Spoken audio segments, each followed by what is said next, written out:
really these tragic fires that are happening right now in Los Angeles result from the overlap of these critically dry vegetation conditions and the severe Santa Ana winds.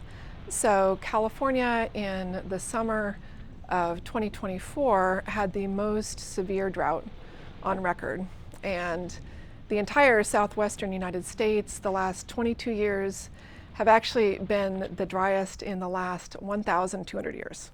So severely dry, warm conditions, when you overlay those with 90 to 100 mile per hour Santa Ana winds, that's a perfect recipe for disaster for these fires. The same issues in that, honestly, to really try to combat these fires, they estimate, for example, that during the tragic fires and the Paradise fires, they would have needed one fire engine per house, which is not possible, right? So you have these conditions with these fires that even in the best case scenario, they really overwhelm the firefighter capacity. So it's certainly not an issue. These firefighters are doing absolutely everything they can for these fires.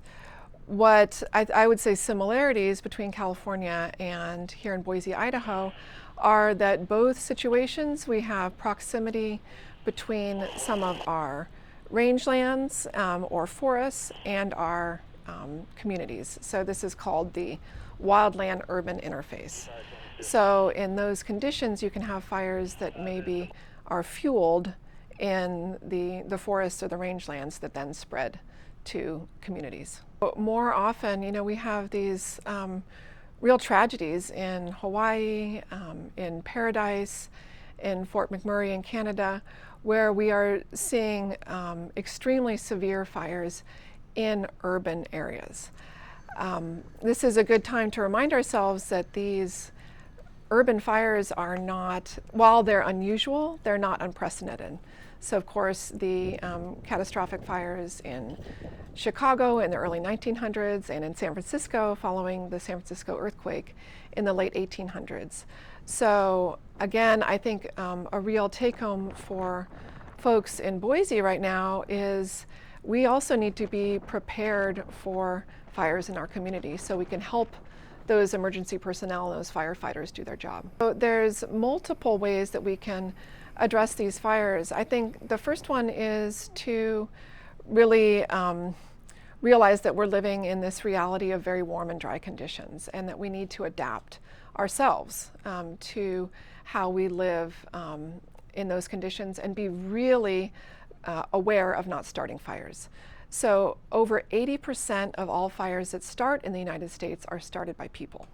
So number one, don't start fires. That's the best way to prepare ourselves.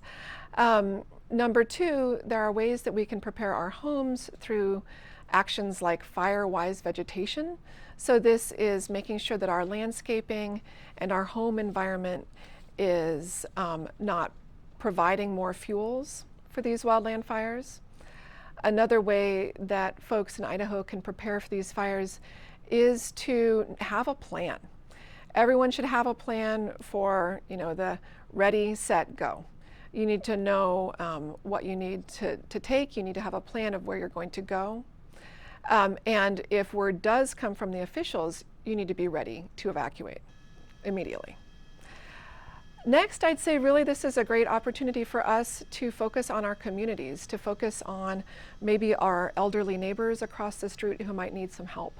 So talk to folks in our neighborhood and make sure that they have a plan. And this is even for downtown Boise, North End, there's a lot of fuels there that we need to be aware of. Experts estimate that human-driven climate change has increased the likelihood of catastrophic fires in California by 172% between 1971 and 2100.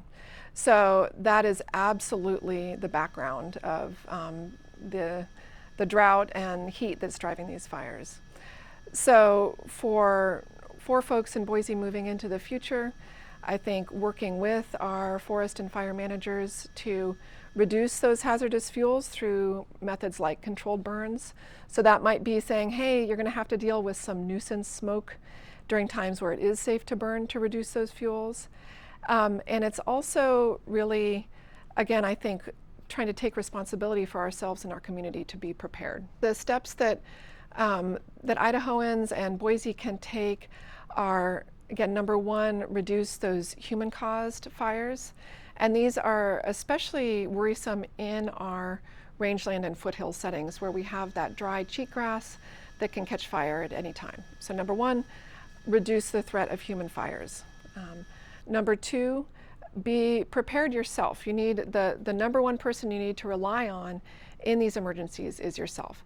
So knowing that you and your family have a ready, set, go plan in place. Number three, really supporting our wildland firefighters, our firefighters, and providing them with the tools and the funding they need to do their job. In Boise itself, we have NIFC. We have the National Interagency Fire Center, which is just a remarkable organization that really uses the state-of-the-art technology to, not just for Idaho, but of course for our entire nation, to provide the resources and the tools that our firefighters need. For example, they have, we just saw in a tour last semester with my class, these great meteorology boxes where they can set up deployable weather stations to help our firefighters. So I think it's, what we have in Boise, I think, is again the example of our National Interagency Fire Center and the great personnel we have on the ground to work with those fires. I think a big takeaway is that we've really, knock on wood, gotten lucky here in Idaho. So this can happen to us, and I hope it doesn't, but we do need to be prepared. It is drier, arguably, than it has been in over 1,000 years. Not only that, but we have a variable climate that produces wet years where you can grow a lot of vegetation, and that's what happened in California. They had a really wet last winter, and then the hottest summer on record in 2024, where that vegetation dried out. So I think for us in Idaho, really working together to make sure that our communities are ready for wildfires in the future.